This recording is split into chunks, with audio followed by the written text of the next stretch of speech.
فَأَكْثِرُوا مِنَ الصَّلَاةِ فِيهِ، فرمایا تمہارے دنوں میں سب سے بہترین دن جمعہ کا دن ہے، اس لیے اس دن مجھ پہ کثرت سے درود پڑھا کرو۔ فَإِنَّ صَلَاتَكُمْ مَعْرُوضَةٌ عَلَيَّ، اس لیے کہ تمہارا درود مجھ تک پہنچایا جاتا ہے۔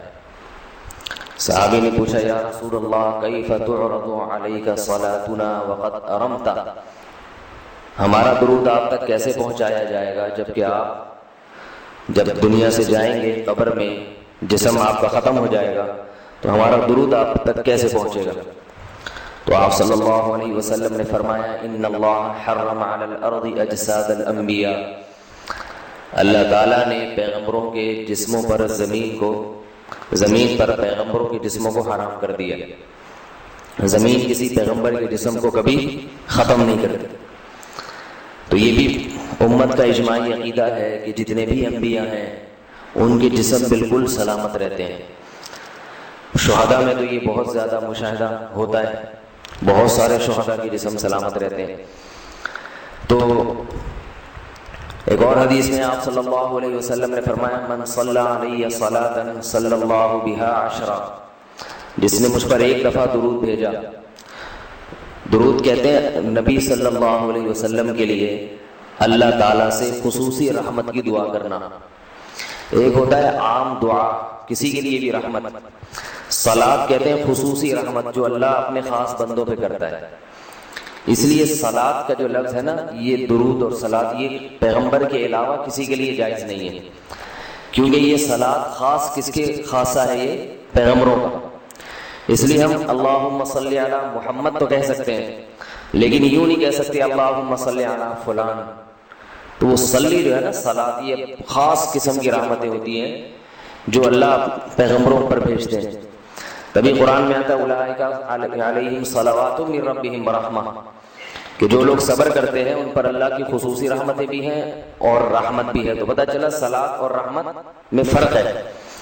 صلاۃ اعلیٰ قسم کی رحمتوں کو کہتے ہیں۔ تو آپ صلی اللہ علیہ وسلم نے فرمایا جس نے میرے لیے ایک مرتبہ رحمت کی دعا کی، درود شریف پڑھا میرے لیے، تو اللہ اس پر 10 رحمتیں بھیجتے ہیں۔ اور جمعہ کے دن زیادہ فضیلت ہے درود شریف پڑھنے کی۔ البتہ یہ جو جمعہ کے دن میں حدیث مشہور ہے کہ 80 سال کے گناہ معاف ہوتے ہیں جمعہ کے دن درود پڑھنے سے، یہ حدیث سند کے لحاظ سے کمزور ہے۔ لیکن یہ جو میں نے حدیث پڑھی کہ جمعے کا دن سب سے بہتر دن ہے، فَأَكْثِرُوا عَلَيَّ مِنَ الصَّلَاةِ فِيهِ، لہذا اس دن مجھ پہ کثرت سے درود پڑھا کرو، یہ بالکل صحیح حدیث۔ تو جمعہ کے دن درود شریف کی اضافی فضیلت ہے۔ آج چونکہ جمعہ کا دن ہے تو اس لیے میں نے کہا کہ اس بارے میں تھوڑی سی بات کروں۔ ایک اور حدیث میں آتا ہے رسول اللہ صلی اللہ علیہ وسلم نے فرمایا لا تجعلوا قبری عیدا وصلوا علی فإن صلاتکم تبلغنی حیث کنتم، فرمایا میری قبر کو عیدگاہ نہ بناؤ۔ جیسے میلوں کی جگہ ہوتی ہے نا، میلے ٹھیلے، عید پہ جب سب لوگ جمع ہو کے خوشیاں مناتے ہیں، تو جیسے مزاروں پہ ہوتا ہے نا قوالیاں ہو رہی ہیں اور یہ میلے ٹھیلے ہو رہے ہیں آج کل دیکھا ہے، تو پہلے زمانے میں بھی جب کوئی نیک آدمی دنیا سے جاتا تھا تو لوگ اس کی قبر پہ دھرنے مار کے بیٹھ جاتے تھے، اور وہ مجاور اور یہ سب جو ہمارے یہاں ہوتا ہے۔ تو آپ صلی اللہ علیہ وسلم نے منع کیا کہ میری قبر کے ساتھ یہ کچھ مت کرو، البتہ مجھ پہ درود پڑھا کرو، اور فرمایا کہ تم جہاں سے بھی درود پڑھو گے یہ مجھ تک پہنچے۔ ایک اور حدیث میں رسول اللہ صلی اللہ علیہ وسلم نے فرمایا ما من احد یسلم علی الا رد اللہ علی روحی فارد علیہ، کہ جب بھی کوئی مجھ پر سلام بھیجتا ہے اللہ میری روح کو میرے جسم میں لوٹاتے ہیں اور میں اس کے سلام کا جواب دیتا ہوں۔ اب یہ کیسے ہوتا ہے؟ چونکہ یہ برزخ کی زندگی میں ہے، لہذا اس کی کیفیات میں اور گہرائی میں جانے کی اجازت نہیں ہے۔ جیسے اللہ بہتر سمجھتے ہیں یہ ہوتا ہے، اس کی حقیقت کا ہمیں علم پوری طرح نہیں، برزخی زندگی ہے۔ اور حدیث میں آتا ہے رسول اللہ صلی اللہ علیہ وسلم نے فرمایا کہ رغم انف رجل ذکرت عنده فلم يصلي علی، اس شخص کی ناک خاک آلودہ ہو جائے جس کے سامنے میرا نام لیا جائے، میرا تذکرہ ہو اور وہ مجھ پہ درود نہ پڑھے۔ ایک اور حدیث میں آپ صلی اللہ علیہ وسلم نے فرمایا البخیل من ذکرت عنده فلم يصلي علی، وہ شخص کنجوس ہے، بخیل ہے جس کے سامنے میرا نام آئے اور مجھ پہ درود نہ پڑے۔ یعنی اتنی بڑی شخصیت اور اتنے بڑے محسن اعظم کا تذکرہ آ رہا ہے اور اس کی زبان سے دعا بھی نہیں نکلتی، تو اس سے بڑا کنجوس دنیا میں کون ہو سکتا ہے؟ ایک اور حدیث میں آپ صلی اللہ علیہ وسلم نے ایک شخص کو دعا مانگتے ہوئے دیکھا جس نے درود شریف پڑھے بغیر دعا شروع کر دی. تو آپ صلی اللہ علیہ وسلم نے فرمایا اس نے دعا میں جلدی کی ہے. پھر فرمایا تم میں سے جب کسی شخص کو دعا مانگنی ہو تو پہلے اللہ کی حمد و ثنا پڑھے پھر مجھ پر درود بھیجے. قرآن مجید میں بھی اللہ نے حکم دیا ان اللہ و ملائکتہ یصلون علی النبی کہ اللہ اور اس کے فرشتے، اللہ بھی رحمت بھیجتے ہیں اور فرشتے بھی رحمت کی دعا کرتے ہیں. یا ایھا الذین آمنوا صلوا علیہ وسلموا تسلیما، اے ایمان والو تم بھی محمد صلی اللہ علیہ وسلم پر درود بھیجا کرو اور سلام بھیجا کرو. درود اور سلام میں فرق یہ ہے کہ درود اللہ کی رحمت اور سلامت کہتے ہیں کہ ہر برائی سے، ہر مشکل سے، ہر مصیبت سے بچائے. تو کمال جبھی ہوتا ہے جب اللہ ہر شر سے بچا لے اور اضافی رحمتیں بھی بھیجے. تو علماء نے درود شریف کی حکمتوں میں لکھا ہے کہ درود شریف جو اللہ نے ہمیں پڑھنے کا حکم دیا، اس کی بنیادی وجہ تو سب کو معلوم ہے کہ سب سے زیادہ احسانات اس کائنات میں اللہ کے بعد کس کے ہیں؟ محمد صلی اللہ علیہ وسلم. تو آپ صلی اللہ علیہ وسلم کے احسانات سب سے زیادہ ہیں انسانیت پر. انسان کو انسان آپ صلی اللہ علیہ وسلم نے بنایا، اور اہل اسلام تو سب سے زیادہ ان احسانات کے تلے دبے ہوئے. تو ہم کوئی بھی عبادت اگر کر رہے ہیں، دعا بھی اگر مانگ رہے ہیں، تو یہ بھی کس کی وجہ سے توفیق مل رہی ہے؟ نبی صلی اللہ علیہ وسلم، کیونکہ آپ صلی اللہ علیہ وسلم نے ہی یہ ساری چیزیں سکھائی ہیں. تو ہر کام میں حکم یہ ہے کہ بھائی جس کا احسان ہے، جس کی وجہ سے تمہیں یہ رہنمائی ملی، پہلے اس کا بھی تو کچھ خیال کرو، اس کا بھی جو ہے نا اللہ سے اس کے لیے دعا مانگو تاکہ تمہاری طرف سے بھی کچھ شکر ہو. دوسری بات علماء نے لکھی ہے کہ اس میں حکمت یہ ہے کہ درود شریف پڑھنے سے توحید کا عقیدہ مضبوط ہوتا ہے. وہ توحید، درود شریف نبی سے دعا نہیں ہے بلکہ اللہ سے دعا ہے. کس کے لیے؟ نبی کے لیے. تو پتہ یہ چلا کہ نبی پر بھی اللہ کی رحمتیں ہوں گی. اور دعا کون مانگ رہا ہے؟ ہم مانگ رہے ہیں. تو اس میں نبی سے مانگنے کا دروازہ بند کر دیا کہ نبی سے مانگنے کا اسلام میں کوئی تصور نہیں ہے، بلکہ نبی کے لیے بھی اللہ سے مانگا جائے گا. تو جب نبی کے لیے بھی اللہ سے مانگنے کا حکم ہے تو اپنے لیے نبی سے کیسے مانگنے کا حکم ہو گیا؟ سمجھ میں آ رہی ہے بات کہ نہیں آ رہی؟ یعنی نبی کے لیے بھی کس سے مانگنے کا حکم ہے؟ اللہ سے. تو اپنے لیے کس سے مانگیں گے؟ بطریق اولا، بطریق اولا ہم پھر اللہ سے مانگیں گے. تو اس سے عقیدہ توحید مضبوط ہوتا ہے. اور تیسری بات یہ کہ علماء نے لکھا ہے کہ جب درود شریف پڑھیں تو اس نظریے سے نہ پڑھیں کہ نبی ہماری دعا کے محتاج ہیں. نبی اللہ کی رحمت کے تو محتاج ہیں، یہ تو درود شریف سے پتہ چلتا ہے، لیکن اللہ کی وہ رحمت اس وقت بھی ہوتی اگر ہم یہ دعا نہ مانگتے. تو ہمیں اس لیے ہے کہ ہم بھی انگلی کٹا کے شہیدوں میں نام لکھوا لیں. سمجھ رہے ہیں؟ اس کی حضرت مولانا اشرف علی تھانوی رحمہ اللہ نے بڑی پیاری مثال دی. فرمایا کہ جیسے کوئی بادشاہ اپنے شہزادے پر کچھ انعام کرنا چاہے، بادشاہ تو چاہتا ہے نا اپنی اولاد کو نوازنا، اپنے محبوب، شہزادہ اس کا محبوب ہوتا ہے.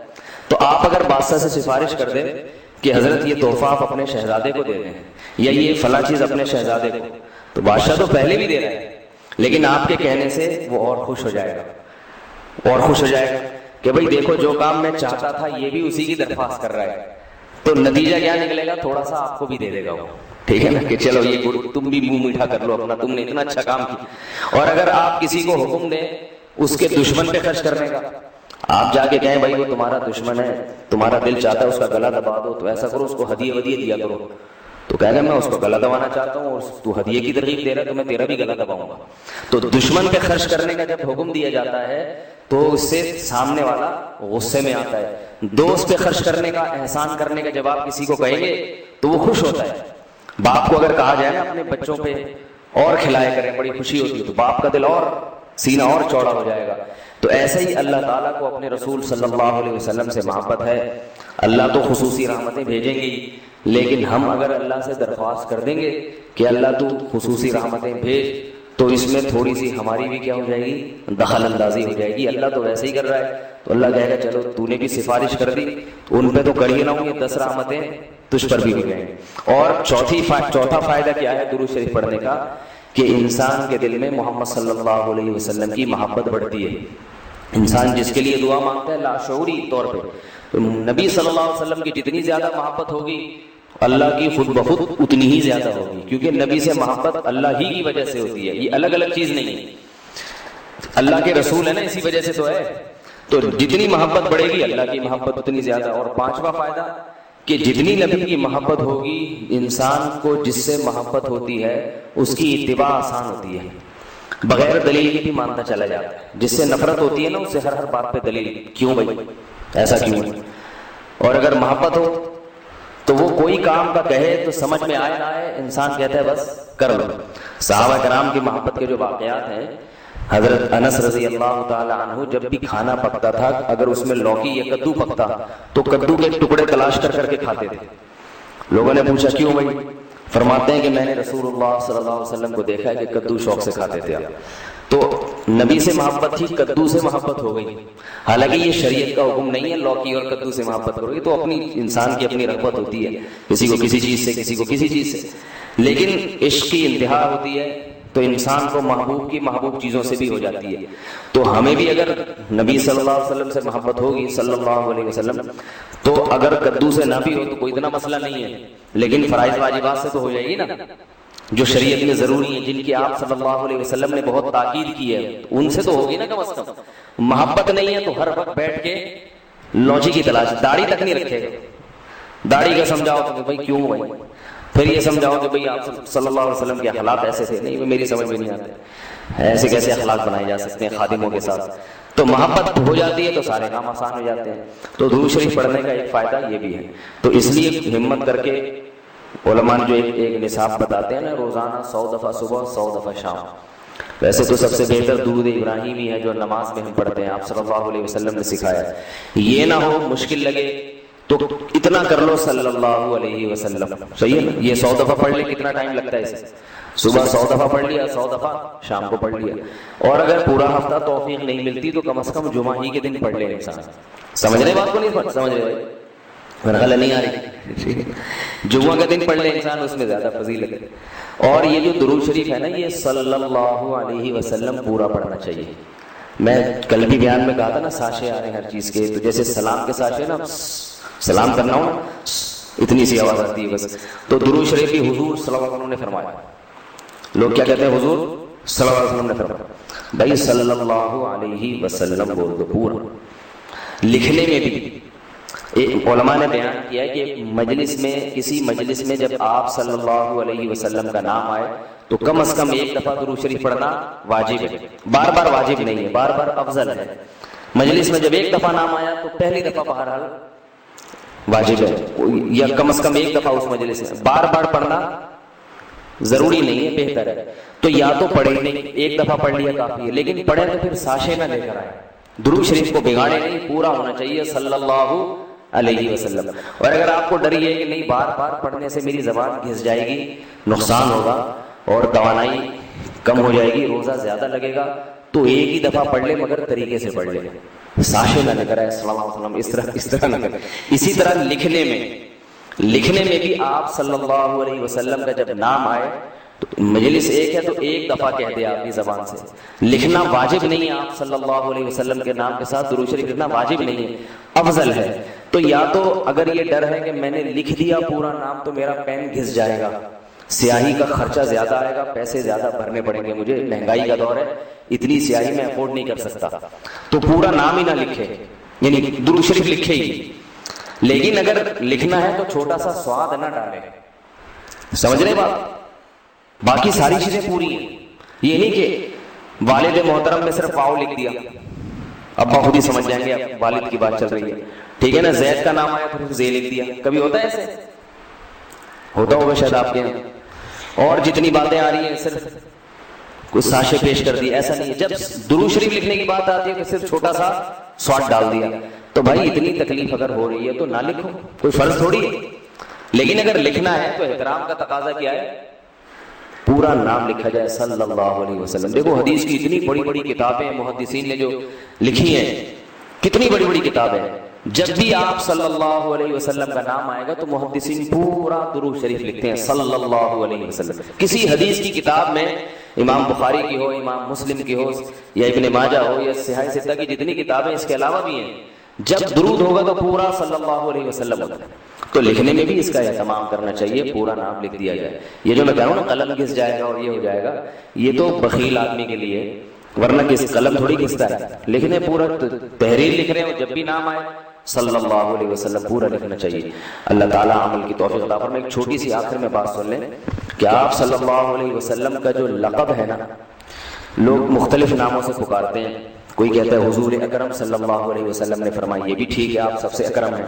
کوئی کہتا ہے سرور دو عالم صلی اللہ علیہ وسلم نے فرمایا، کوئی کہتا ہے حضور صلی اللہ علیہ وسلم نے فرمایا، یہ سب ٹھیک ہے نام، لیکن سب سے بہترین جو نام آپ کے لیے ہے رسول اللہ صلی اللہ علیہ وسلم، کیونکہ اس سے بڑا لقب کوئی بھی نہیں ہے۔ رسول اللہ کا مطلب اللہ کے سفیر، تو یہ سب سے بڑا منصب ہے۔